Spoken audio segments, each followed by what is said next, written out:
at East Shore, correct, Bill? Correct. Okay, and he's been doing this for as many years as I've been here, and every year I learn new information, and you raised a couple of boys of your own, so he knows a lot about guy stuff, and he's going to share it with us tonight. So, Bill Brooks.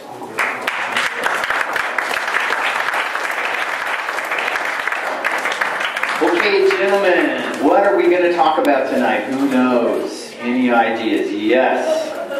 We're going to talk about puberty, so who can tell me what puberty might be? Yes, sir. Changes when you're growing up. What do you think?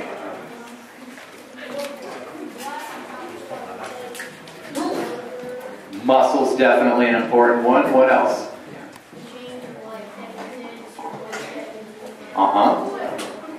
What do you think? Your voice will change? That will happen? Now, puberty is a Latin word, and it directly translates. It means becoming hairy. Now, but what it's about is it's about the human reproductive system and the human reproductive system going into operation. Now, in your health class, you guys have been studying body systems this year. And the only one that's been left out is the reproductive system, and we're going to talk a little bit about that this evening. So, why do you think it's important that humans are born with a reproductive system that does not work? What's that advantage to a human? Why do our reproductive systems not work? Any ideas? Yeah.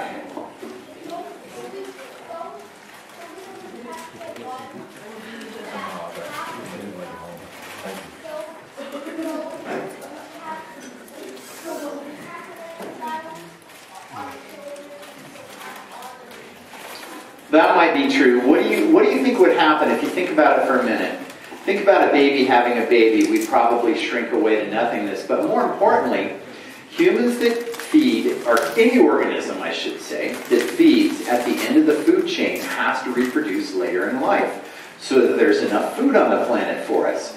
So the fact that our reproductive system does not work when we're born helps ensure that there's enough food on the planet to keep us living here. White sharks, for example, they're an apex predator. I think everyone knows that. They don't reproduce till they're 15 years of age. And so this thing we call puberty is talking about the process whereby your reproductive system goes into operation and what the health and body changes are in regards to that. So we are going to be talking about the physical parts of puberty, but what if I told everybody in the room that you could go home this evening a man? How could that be? How could you go home a man tonight? Does anyone have an idea? Any guesses? Okay, well, I'm going to give you a clue. I can't wave a magic wand and make physical changes happen, so how can you go home a man? Yes, sir.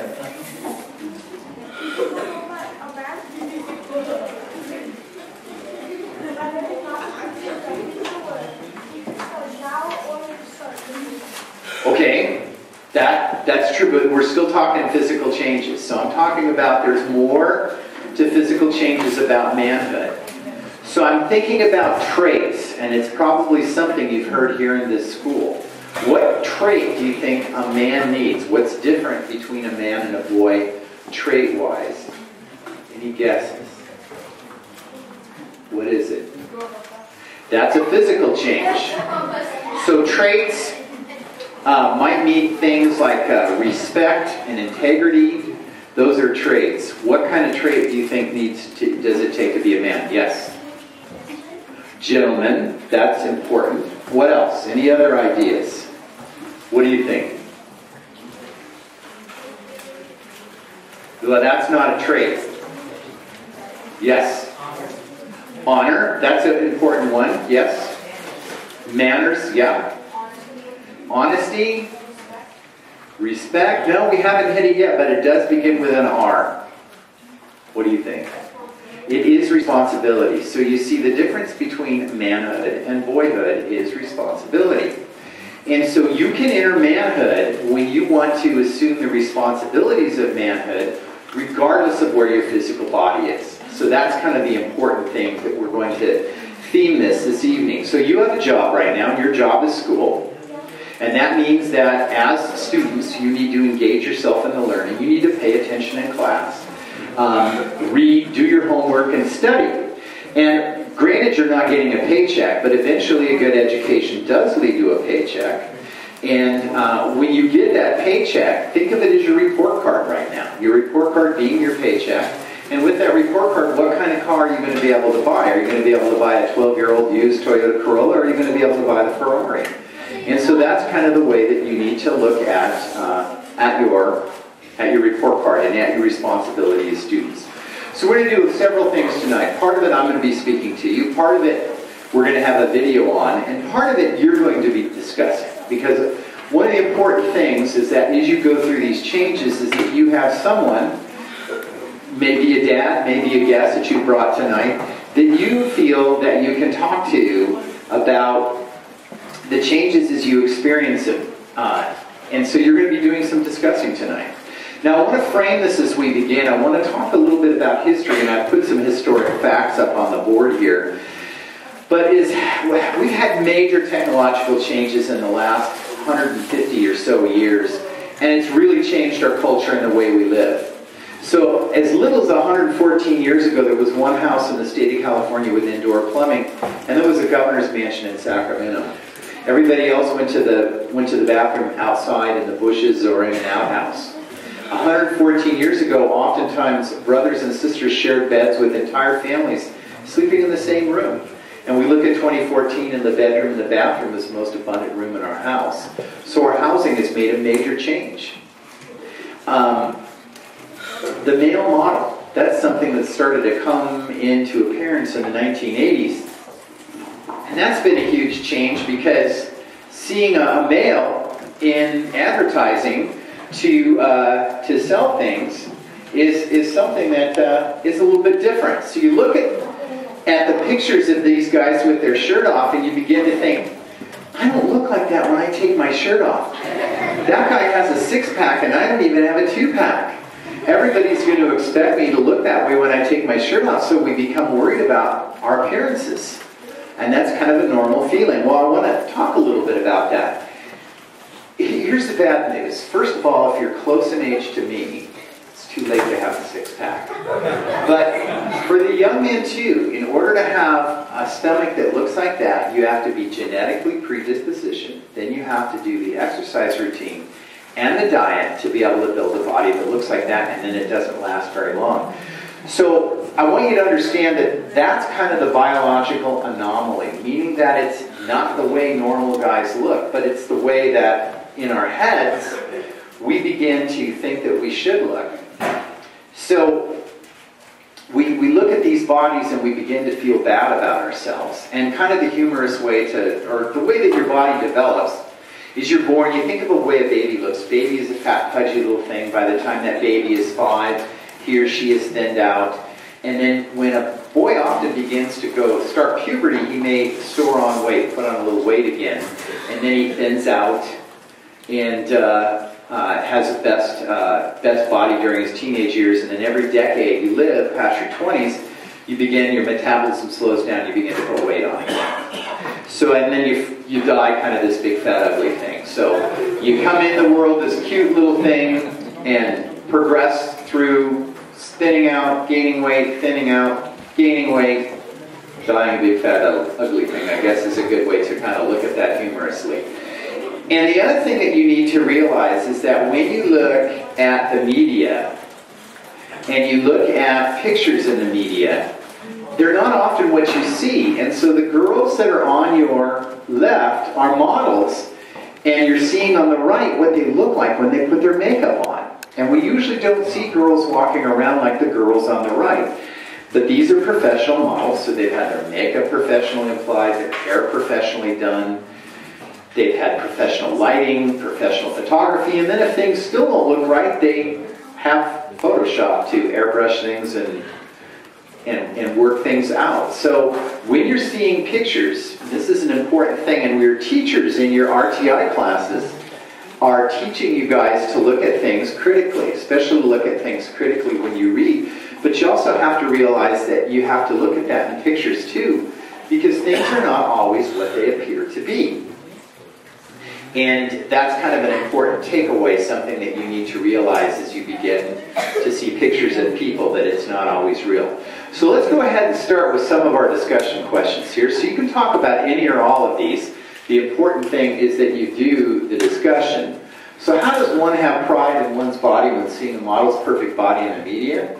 And was Dad or your guest bothered when showering at school? And how old were Mom and Dad when they were married? So go ahead, spend some time on these questions here, and then we'll get to our first video clip.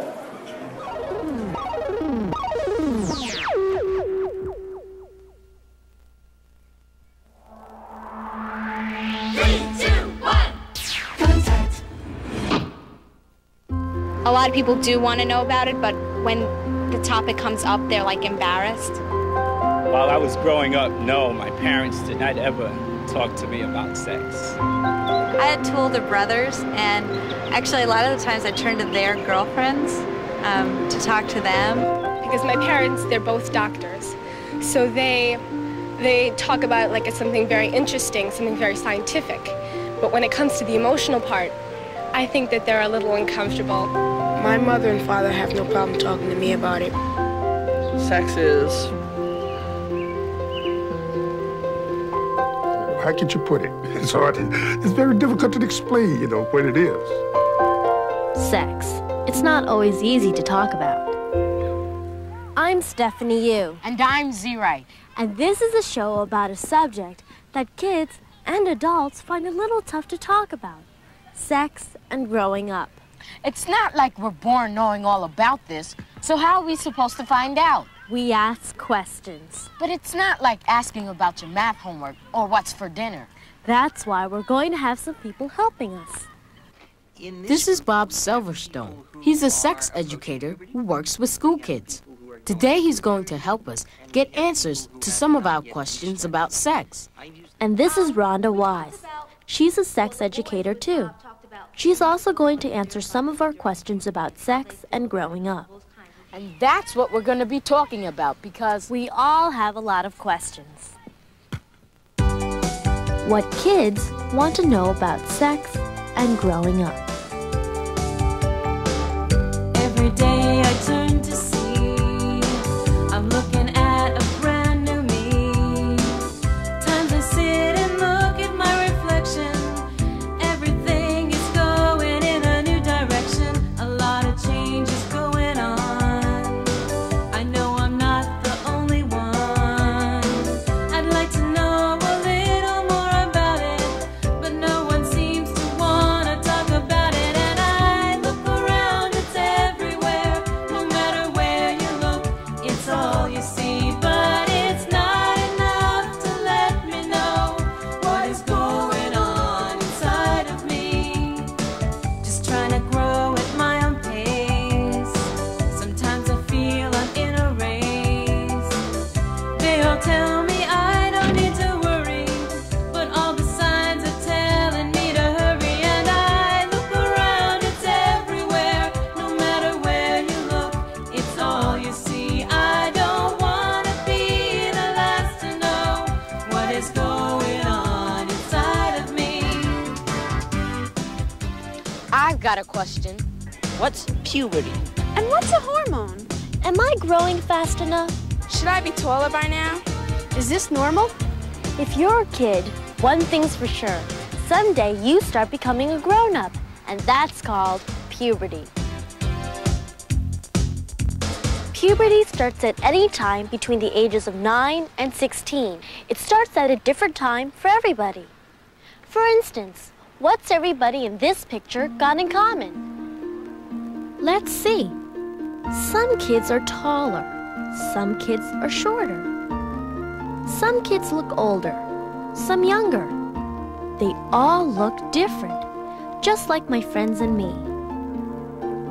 But these kids are not only in the same grade, they all were born in the same year and the same month. And these three were born on the same day. They're almost exactly the same age, but you can see they're growing up at different rates. Smile for the camera. until puberty, my body was pretty predictable. No big surprises. Oh, sure, I got my permanent teeth, and I got pretty good on the skateboard, and I slowly got taller.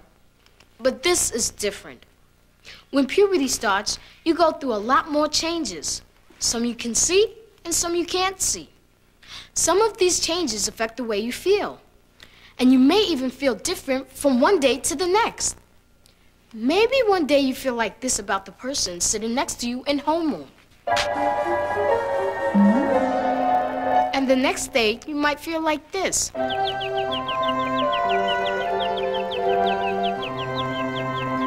You start to get new urges that make you want to feel close to another person in a brand new way.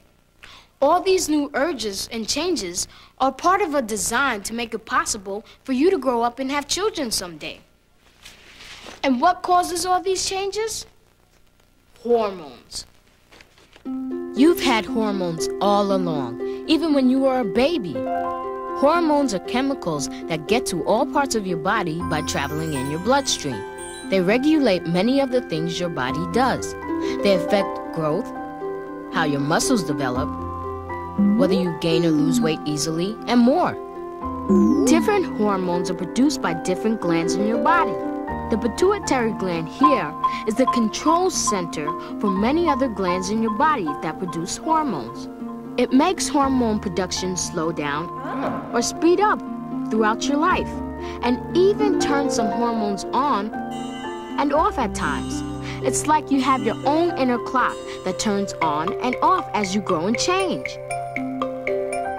Some of the hormones produced by your glands are called sex hormones. They determine whether you're a girl or a boy. During puberty, your inner clock speeds up their production. Okay,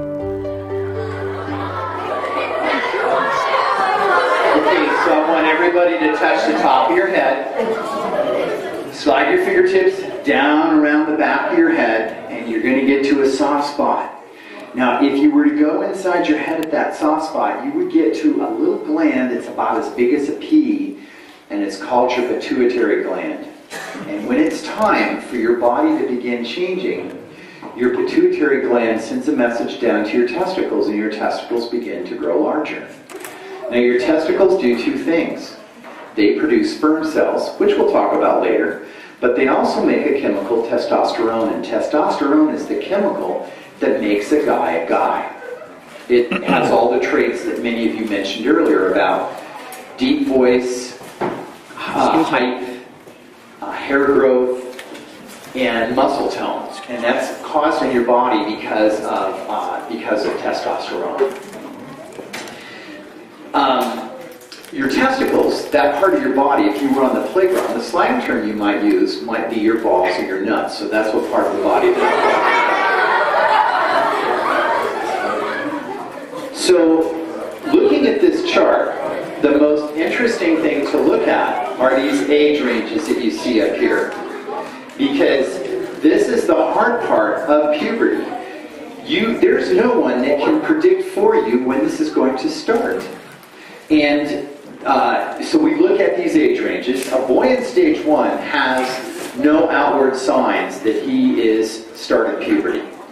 And it's not until a boy hits stage 2 that he begins to notice the first signs. And the first signs of puberty, for most boys, are hair growing around, a little bit of hair that begins growing around the penis. And then as you go through the stages, you begin to get underarm hair, and then you get hair on your legs, and then you get hair on your chest and back, then you turn into an old guy and get hair on your back, I guess. And along the way you begin shaving.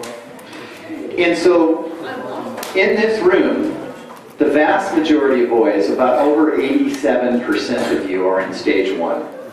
And there's probably maybe 12%, 11% of you in stage 2, and maybe 1% or less in stage 3, and no one in stage 4 or 5. When you get into your 7th grade class, you guys are going to be going to school with boys in all 5 stages. You're going to be going to school with boys that look like boys and boys that look like men. And that's one of the things that makes the middle school years so awkward, is that everybody is so different. You're at a time in your life when you want to be and look just like everybody else, but Mother Nature won't allow that. And so there's some responsibility stages that you have to abide, that you have to think about during this stage in your life. And one of those is the cleanliness of your body. And it sounds like you're getting a hygiene kit tonight.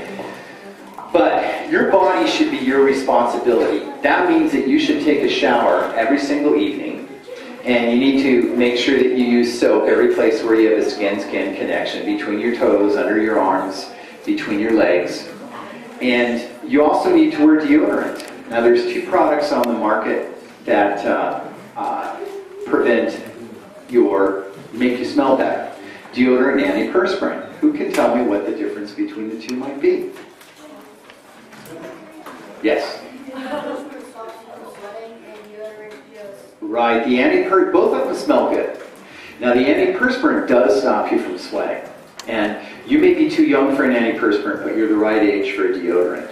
So everything about your body, if you're going to assume the responsibility of manhood, you need to be caring for. That means you're brushing your teeth. I know none of the young men in the room have to remind their parents to brush their teeth. So from this point forward, you need to take care of your teeth. And that includes flossing. And you should brush after every meal. Obviously at school you can. Flossing, care of your nails, even your laundry. And this is something, it's not one day you're going to wake up and be 18 and suddenly you're a man and you're on your own and you're doing everything. Think of growing up as a process of climbing a set of stairs. And as you get older, you continue up the stairs and you assume more and more responsibilities. So a good thing for guys your age to do is be able to get your clothes off, get them in the hamper, get them sorted, get them washed with the right colors, on the right setting, with the right detergent, and the right spin cycle, and all that good stuff. And then into the dryer, under the right setting, and then hung up or folded up and put back away again. And that has to be your responsibility. You have to take that over for yourself. So you have, as you approach manhood, the responsibility to care for yourself. Keep it clean. The other thing, too, that I have to say is you don't notice your own smells unless they're really bad ones. You can't go like that and notice if you have bad breath, or go like that and see if you have body odor. But people around you will notice if you smell before you do, so you have to be careful and make sure that you take the care to do that. Now, I want to talk a little bit about your body's design before we move on. And if you think about your body, everything that's important is well protected. Your brain is encased in a skull, and that's got tissue and bone over it. You've got this gut cavity here. All your important organs, your liver, your spleen, your stomach, they're all encased in a rib cage. And it's got muscle and fat and bone and tissue. But your testicles, they hang out on the side of your body. No fat, no bone, no protection. I'm not talking about your penis. I'm talking about your testicles. Why do you think they're hanging out there? What's the point of that part of your body being outside? Any ideas?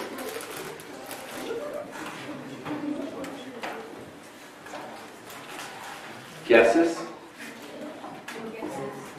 Okay, well, actually, the design of your body is your testicles are located out there to stay cooler. Because one of the things that sperm has to be manufactured at a temperature about 4 to 6 degrees lower than your body temperature. So your testicles are hanging outside of your body to stay cooler. So because of that, if you're an active young man, you could get injured there. And you already know it's going to hurt. And so you have to decide with your parents if you're going to keep yourself protected when you're doing something active like playing a sport. And are you going to wear an athletic supporter and a cup? Now, when I played sports, you had to wear it for every sport, and they checked you. But they don't do that anymore. Now, if you're playing catcher on a baseball team, you're going to get hit there. If you're playing hockey, you're going to get hit there. And so you have to have that conversation with your parents and decide what's right for you. And then if you ever do get hit there, you need to go someplace where it's private and examine yourself. And if you notice any swelling, you need to put ice there and tell your parents that you need to go see a doctor. And the other sign that we would be looking for is if you went to the bathroom and you went number 1 and there was blood that came out mixed with the urine, and that would be another sign for you to go see a doctor. So let's continue on with a couple discussion questions for you. Did Dad or your guest and his dad ever discuss human sexuality, and when or how did your dad or your guest learn about sex, and why do you think people have such uncomfortable feelings? Why do you think we're laughing so much tonight? That's a good thing to talk about. So talk about that with your guests. When puberty starts, these sex hormones really get busy. Hormones and boys. In this group, we have people who are approaching puberty, we have people who are going through puberty, and we have people who have not yet reached that point. Puberty is a word that adults often use, and I'm not sure that kids are often familiar with what it means. When you hear that word puberty, what does it mean to you? Tim? Growing, developing. Uh-huh. Dan? When your body starts like changing and like certain body parts start like developing. You get hair somewhere, some places on your body, and you go through changes. Like sometimes people grow mustaches. You probably want more privacy because you think that you're growing up more and you want more privacy from your family and stuff like that. Start to feel like older, like you're more growing up, and it starts to feel weird. Weird, is it? That's a strong word. Okay. Yep. Two things is, one is that you can become a future parent. And another is sweat glands. They make you smell sometimes. There are a variety of changes that boys go through when they enter into puberty. There are similar changes that girls go through when they go into puberty. But first, we're going to talk about boys. It all starts because of hormones. For a boy, when puberty begins, the pituitary gland up in your head sends a hormone message down to the testicles. The testicles start making a hormone called testosterone. That's when things really get interesting. The testosterone, along with other hormones, make you start growing faster. It's called a growth spurt. You get taller. Also, you get more muscular, and your shoulders start to get wider. Slow down. This doesn't exactly happen overnight. Your vocal cords are growing and making your voice change. Your voice is likely to get deeper. Maybe not that deep, and not all at once. That's why your voice may crack. Eventually, your voice settles in. That's better now. The sweat glands and oil glands in your skin become more active. You sweat more than you did before, and you may get a few pimples, or a lot, or none. You grow hair in some new places, like on your face, under your arms, and on your chest. You also grow hair around your genitals. That's your penis and your scrotum, the sac that holds the two testicles. Your genitals get a little of that growth spurt too. And inside, the testicles are starting to produce sperm. And there's more. A lot's going on. And it's all natural. I guess I'm wondering, in terms of some of the physical changes that have gone on with you or that you expect will go on with you, what are some of the things that will be the easiest for you to accept, and what are some of the physical changes that are hard for you to deal with? Yep. When do you think the age is when most boys have their voices changing?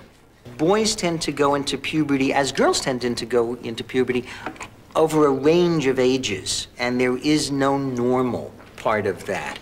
And the sequence of changes is not exactly the same for all people. That for some people, the first sign of going into puberty is that your voice changes. For other people, it's that you start to get hair on the top of your lips, or you start to get pubic or underarm hair, or that your penis starts to grow. It's different for different people.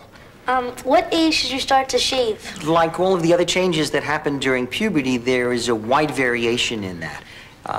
Typically, boys will start somewhere between as young, perhaps, as 11, and some boys will not start shaving until they're as old as 17 or 18 years old.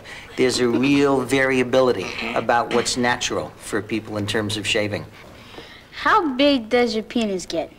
That's a question that for most guys is full of anxiety. Most males are as fearful about penis size as girls and young women are about their breast size and shape.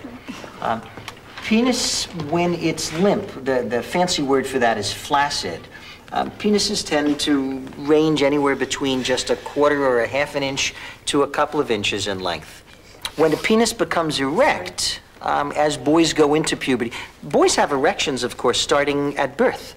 But as boys go into puberty, and the penis begins to get bigger as all of the body gets bigger, the typical adult erection is approximately 5 or 6 inches in length. Some are a little bit shorter, some are a little bit longer, just like all of our heights.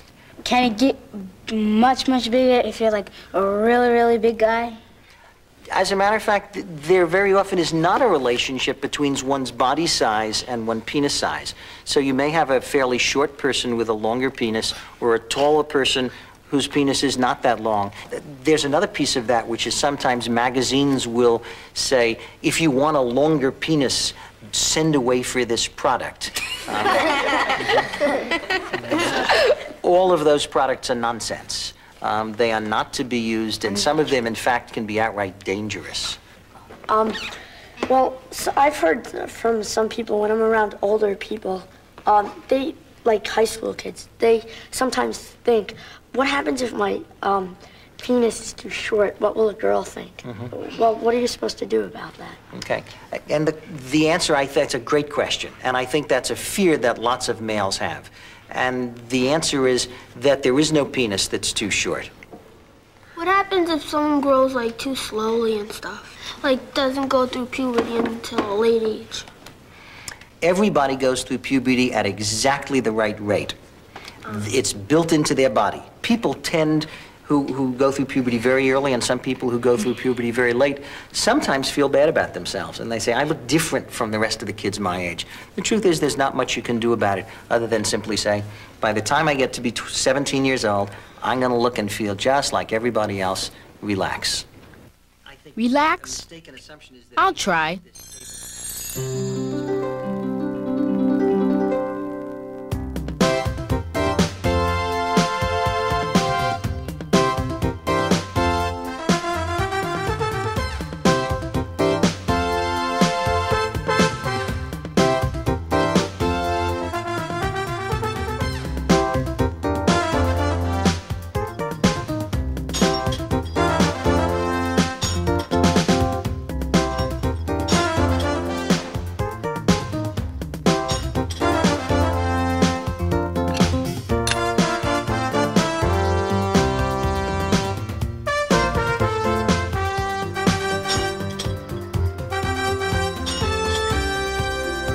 And then there's waking up in the morning with a wet spot on your sheets. There are so many changes. Okay, so the other big responsibility that you have is to your health of your body. And there's two things that you have to be aware of, and that's fitness and that's your diet. Fitness, exercise, and your diet. And we're getting to the point in our technology where the diseases that we can treat, modern medical science is about peaked out, because what we can't do is we don't have any kind of medication or treatment for lifestyle diseases, which would include diseases caused by diet and diseases caused by lack of exercise. So you saw the young man in the video exercises. We're going to talk a little bit about that, but we're going to start first of all with diet and things that you should know, because part of your responsibility is making responsible food choices. Now, I know if I surveyed all of you that Brussels sprouts and broccoli probably would not come up as anyone's favorite food. And I think everybody knows on here that these three foods are all junk foods. And they're either high in fat and or sugar, but we like them because they taste good. But this is what you may not know. What's interesting about what's been happening again over the last 25 to 30 years is the portion size has changed. The food industry wants to sell us more food, so the way that they do it is they increase the portion size. So this bottle of Sprite right here is 2.5 servings. That means some of it is supposed to be drank today. It's supposed to be, the next portion is drank tomorrow. It's supposed to be finished Saturday. Now, I don't know anybody that drinks that size soft drink in that manner. The Butterfinger is supposed to be shared by you and 2 of your very best friends. And when you eat candy, you should eat candy about this big, about the size that comes in your trick-or-treat bag, unless you trick-or-treat in the rich neighborhoods. And this Mega Grab bag of Lay's has got 4.5 servings in it. So where do you go to find this information out? Well, it's quite easy. You go to the labels. Now, the labels have to tell you several things. They have to tell you how many servings there are in the product. And so we can see from looking at the Butterfinger label, it's got 3 servings. Now, it tells you what the calories are. That's the amount of energy per serving. And you can see on here that there's 160 calories for the serving, but if you ate the whole bar, which is what most people do, you're going to end up consuming 480 calories, which is a lot more than what you intended to eat.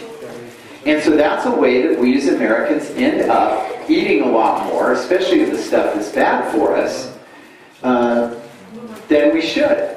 Now, ingredients also have to be listed in order. So if you look at this on the Coke label, water is the first item, and you look on the Gatorade or the Powerade, water is the first item. You look at the second item, it's high fructose corn syrup here, it's high fructose corn syrup here. Now, high fructose corn syrup is a sugar that's used in sweetened beverages because, unlike sugar, you know what happens when you put sugar in iced tea, it kind of settles down to the bottom, and you know, you kind of have to mix it all up, and the bottom part tastes sweeter than the top part does. Well, high fructose corn syrup makes it taste the same level of sweetness. And the interesting thing, too, is these products are marketed differently. Now, this Powerade or Gatorade is marketed as sports drink. If you showed up at your soccer game on Saturday with that, with a Coca-Cola, your coach would be pretty angry with you. No problem bringing a Gatorade or Powerade. They're basically the same thing.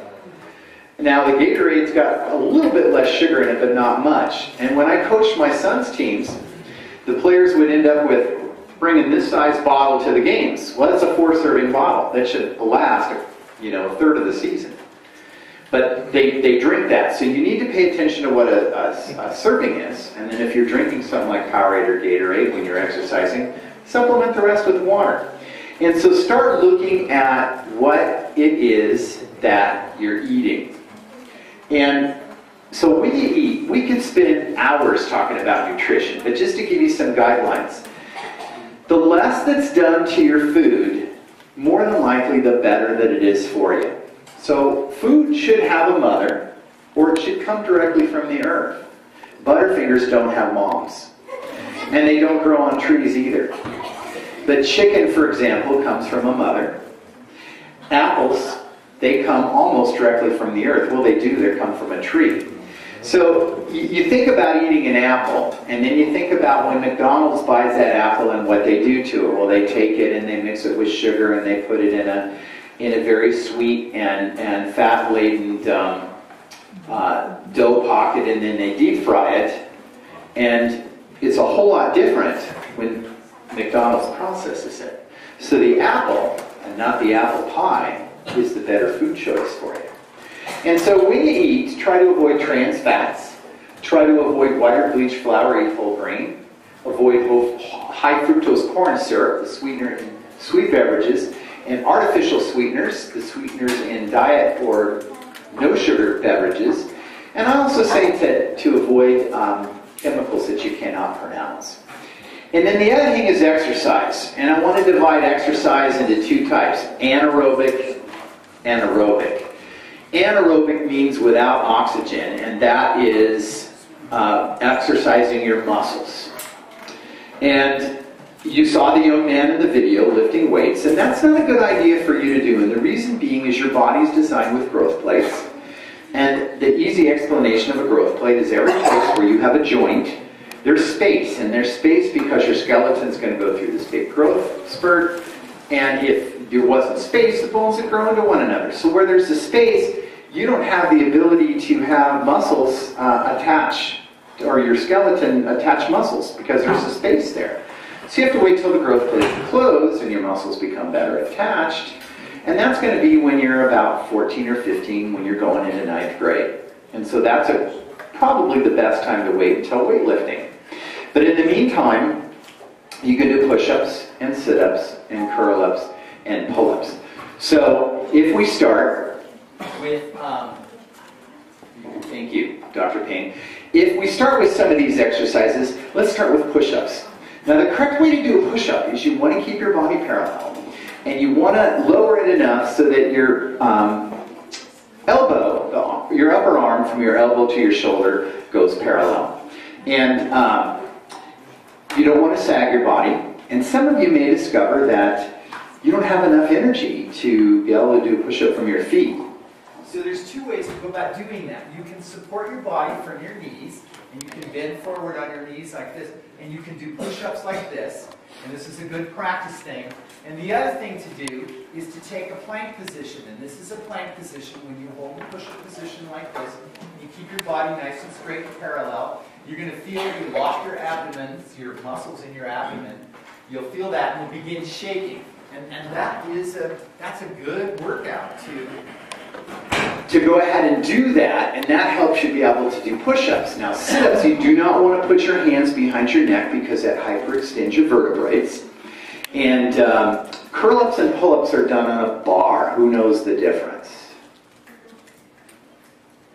Any guesses on the difference between a curl-up and a pull-up?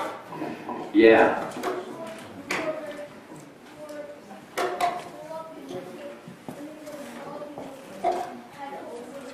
Okay, so for a curl-up, you're going to grip the bar with your hands facing this way. And the pull-up, your hands are going to go this way on the bar. Now, if we went out to the monkey bars, what do you think you could do more of? Pull-ups or curl-ups? Probably curl-ups. They use the muscles that go all in this area of your body, in your biceps. The pull-ups use the muscles that start at the top of your back and come all the way down each side of your back and across your chest. And you might discover that you can't even do a pull-up at all. And so to teach yourself to do a pull-up, what you need to do is run out to the bar, jump up there, get your chin above the bar, and start counting by seconds. 1 1,000, 2 1,000, 3 1,000. And if you can hang up there for 30 seconds, you should be able to do a pull-up. Now to get to 30 seconds, try to hang there. See how long you can hang until you can't hold on, and then jump down. And then try to add a single second on each time that you do it each day. And once you get to 60, you should be able to do a pull-up and you can start again. But then you have to do aerobic exercise too. An aerobic exercise exercises your heart. And if you're the type of guy that comes home after school and you get your homework done and you have your snack, and then you get on your favorite computer game, that's not healthy. You need to be out moving around every single day. And if you're the type of guy that enjoys team sports and you're going to your practice and things, you're getting some aerobic exercise. But in between seasons, or when you're not going to practice, you still need to move around every single day. And running is the best kind of aerobic exercise, but there's a lot of other things besides running you can do. Skateboarding, walking your dog, riding a bike, shooting baskets, playing handball against a wall, all those kinds of things where you're moving, you're doing aerobic exercise. And so you need to get outside and you need to be moving your body. And that also helps you become healthy as well. So you have to keep in mind the responsibilities that you have at your age for your diet, your exercise, both aerobic and anaerobic. So you guys are going to try a few more discussion questions before we go on.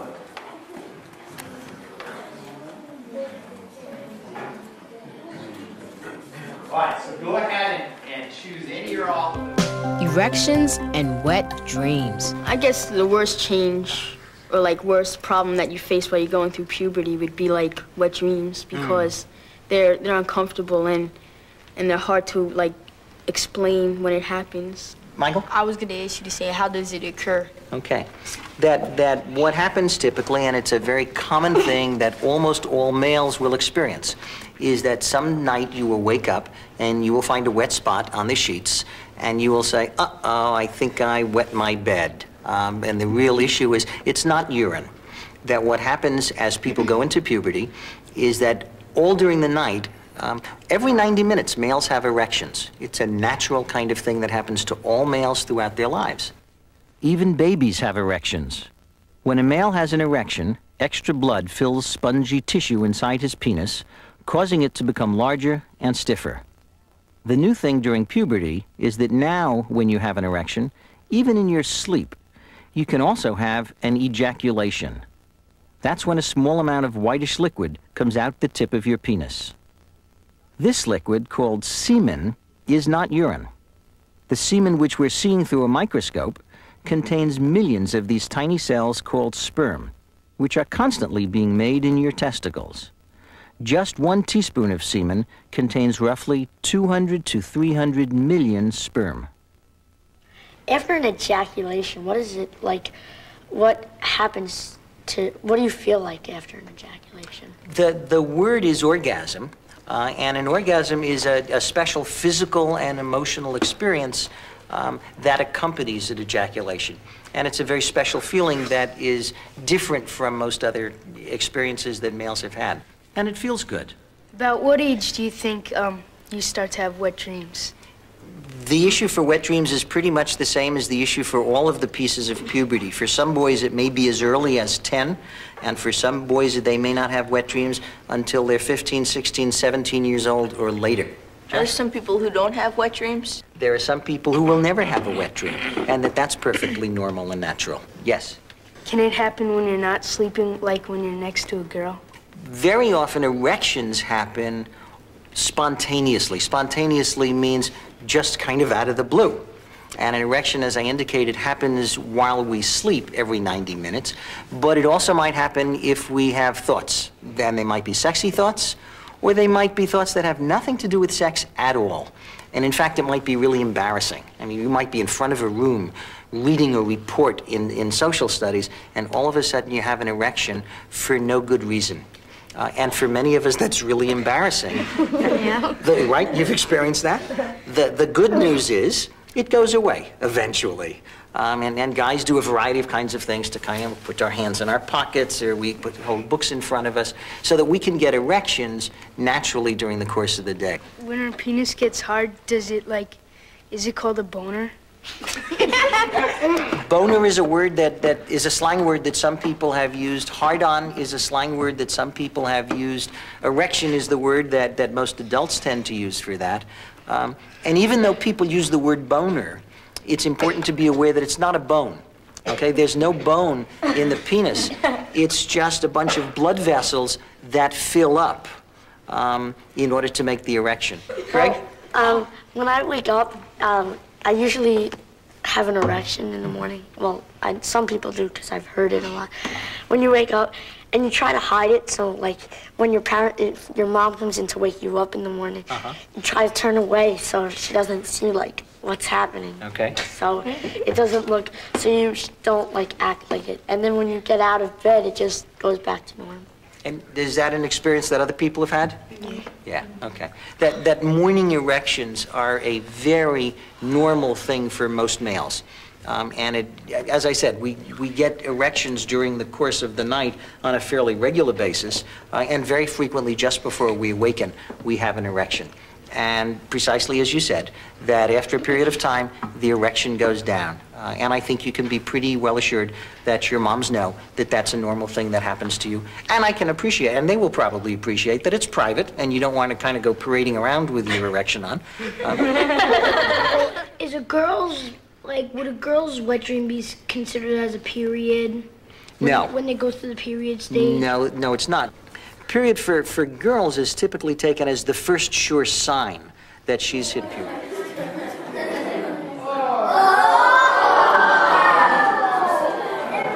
Now, in your health class, you have learned about the other systems of the body and how they work. So we're going to take a look at a male body and kind of look at the way that system works here. So sperm cells are also made in your testicles, and let's kind of do the review. Your testicles here, they do two things: make testosterone and they make sperm cells. Now sperm cells are microscopic, and what a sperm cell does is it carries 23 chromosomes on it, and a female's egg cell carries an additional 23 chromosomes, and when the sperm cell and the egg cell get together, you have a full human of 46 chromosomes.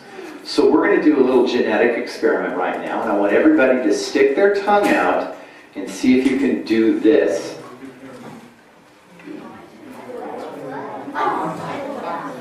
Okay, that's called fluting your tongue.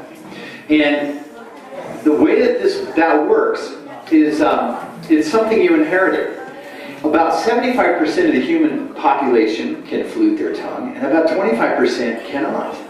And I don't know what the biological advantage is for being able to do it, but this is an example of the thousands upon thousands of things that are passed on from generation to generation to generation. When you get into your high school biology class, you'll be doing a lot more discussion about traits and genetics and how all of this works. In fact, you'll spend almost a semester on it. So that's coming up for you. So sperm comes out of your body in a liquid. And and the liquid, the best way to describe it to you, it's white and kind of thick in color. It's a lot like the soap that comes out of a soap dispenser near a bathroom. And that liquid, called semen, is made here in your prostate gland. Now there's something everybody in the room should know about that. That particular organ in the male body is more susceptible to cancer than any other organ. And I know a lot of us have heard a lot about breast cancer in the female body. Well, in the male body, it is the prostate. Now the good news is prostate cancer is pretty rare under the age of 45. So the young men in the room do not need to worry about it. But when you get over your 50th birthday, you need to have that part of your body checked, because if prostate cancer is caught early, it's very treatable. And some of the young men in the room may have heard of a relative or a grandfather or somebody getting that disease, and that's what part of the body it is and where it is, and it makes the liquid that transports semen, or transports sperm cells out of the body. And the liquid and the sperm mix in the seminal vesicle, and your penis will always eliminate liquid waste, and that's attached to the bladder. When you get that erection the video was talking about, it puts pressure on this valve and it makes it very difficult to urinate. And I know many of you have experienced that. You have to wait for things to go back down to normal. Now for you, the big changes in puberty come about the third stage. And if you think back to the slide I showed you about the stages of puberty, a guy in stage 3 looks more like a man than he does like a boy. And several things start happening in that stage. One of the things that happens is that you begin to think a lot more about all things sexual than you ever have before.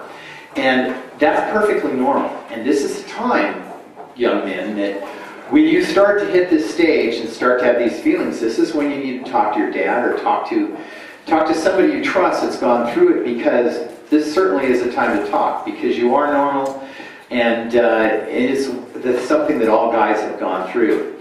Now also during this stage, this is the stage when a wet dream will occur. And you heard about that in the video. See, your body, for you to be a father one day, you have to produce millions of sperm cells. And in order to do that, the sperm cells have to get out of your body. And a wet dream is one way for that to happen. Masturbation is the other way for it to happen.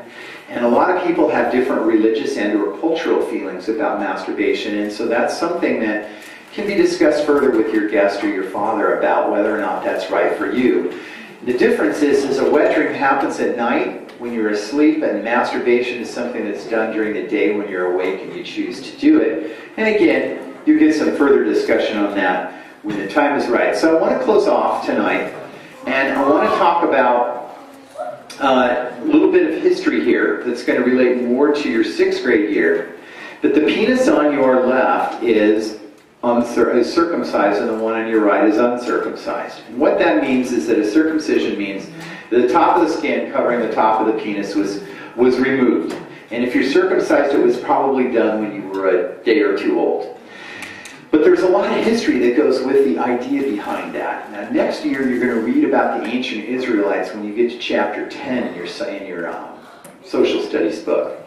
And you're going to read about Abraham. And you're going to read that Abraham made a covenant with God, and you're going to learn what a covenant is. But what you're not going to learn in the book is that Abraham and his followers decided to mark their body to show that they'd made that covenant or that agreement with God. And the way they did it was by circumcising themselves. And so there are 3 religions, if we flash forward to 2014, that trace their roots all the way back to that covenant that God and Abraham made. Does anybody know what those 3 religions might be? What? Jewish, Christian, and Correct. Now all Jewish boys are circumcised in honor of that covenant. And Islam is the second one, and all Islamic boys are circumcised in honor of that covenant. Now Christianity came forth from Judaism.